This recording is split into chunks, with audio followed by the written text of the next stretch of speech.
అనుకుంటున్నాను. వెనకాలంలో ఆ నిర్ణయం కొంచెం ఆత్మహత్య తప్పే తెలుసు, కానీ నా ఫేస్ లో ఉంటే తెలుస్తుంది ఎవరికైనా ఆ పెయిన్. ఎవరైనా పిల్లలు వచ్చి అలా అడిగితే ఎంత బాగా ఉంటుందో తెలుస్తుంది.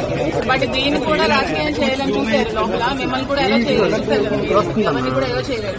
మీడియా ఎలా చేయకుండా లోపల చేయాల్సినంత ఇక్కడ సీక్రెసీ ఏముందో అడగండి మీరు పోలీసులు. మీడియాకి ఎందుకు మీకు ఎలా చేయలేదు, మిమ్మల్ని మీకు ఎందుకు ఎలా చేయలేదు మీడియాకి? ఏంటో బ్లడ్ అంతా శాంపిల్స్ తీసుకున్నారు. మరి నేను ఇవ్వనన్నా మీడియాకి రమ్మనండి, మీడియా సమక్షంలో మీరు టెస్టులు చేయండి అంటే ఒప్పుకోలేదు. అట్లీస్ట్ మా ఫోన్ లో మేము వీడియో తీస్తాము, మీరు మాకు ఎందుకు టెస్ట్ చేస్తున్నారంటే దానికి ఒప్పుకోలేదు. మరి మీరు వాళ్ళకి అడగండి మిమ్మల్ని ఎందుకు ఎలా చేయలేదు. మీకు రైట్ ఉంది కదా, వచ్చే రైట్. అంత సీక్రెట్ గా నాకు ఇంతమంది పెట్టి ఇంతమందితో చేయాల్సినంత అవసరం ఏముంది? డాక్టర్ ఒకళ్ళు ఉంటే సరిపోతుంది. ఇంతమంది పెట్టి ఏదో క్రైమ్ మర్డర్ లాగా నేనేదో సూసైడ్ చేసుకుని నేను అడ్మిట్ అయ్యింది, నేనేదో మర్డర్ చేసి వచ్చినట్టే వీళ్ళంతా బిహేవ్ చేస్తారు లోపల. ఈవెన్ ఫోన్స్ కూడా అడుగుతున్నారు నావి, నా ఫోన్స్ మరి అది మీరు వాళ్ళ కోసం మొబైల్ డ్రైవింగ్ నేను ఫోన్ కూడా మాట్లాడలేదు. ఫోన్ మాట్లాడక నేను నేర్చుకుంటూ వచ్చాను. లేదండి, ఎవరు నన్ను తెచ్చారు కూడా తెలియదు. నన్ను లోపల డోర్స్ లాక్ అయిపోయి కాసేపు బ్రీతింగ్ కూడా అందలేదు. మరి లోపల నుంచి ఎవరు తీస్తారో కూడా తెలియదు. వాళ్ళు ఎవరు తీస్తారో కూడా తెలుసుకుంటారు. వాళ్ళకి అడిగితే చెప్తారు, తీసిన వాళ్ళు ఉంటారు కదా ఆ సిచ్యువేషన్ లోపలే. అంటే మీరు ఏదైతే కార్ హిట్ చేశారో ఆ కార్ లో ఉన్న వాళ్ళకైతే మాత్రం సీవియర్ ఇంజరీ జరిగింది. వాళ్ళు కూడా కలుస్తాను. యాక్చువల్ గా నేనైతే లారీని హిట్ చేద్దాం అనుకున్నాను, కానీ అది మిస్ అయ్యి కారు తగిలి ఉంటుంది. నేను వాళ్ళు కూడా వెళ్ళి కలుస్తాను.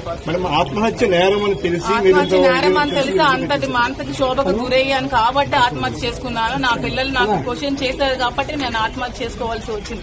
అంతటి మనోవేదన గురయ్యాను తెలుసు. నేను కూడా క్లాస్ స్టూడెంట్, నాకు తెలుసు ఆత్మహత్య అనేది చాలా తప్పని తెలుసు. కానీ ఆ క్షణికావేశంలో మానసికంగా బాధ కలిగి నిర్ణయం తీసుకున్నాను. దీనికి కారణం దుబాడు అని చెప్తున్నాను. పరిస్థితుల్లో కూడా మీరు ఇలాంటి ఇంత సివియర్ పరిస్థితులు ఉన్నాయి కాబట్టి మీరు ముందు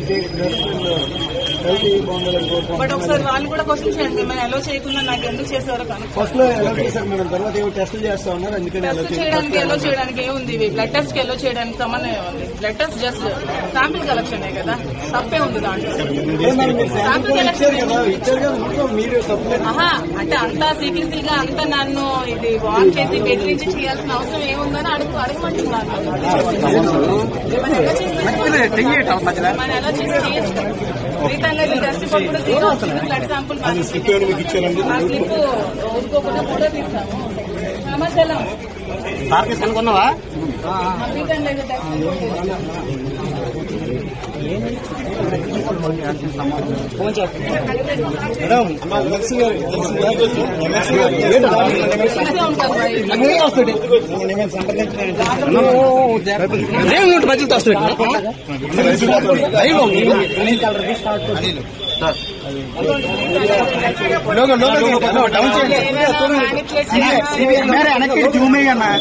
మేడం ఒకసారి చూపించడం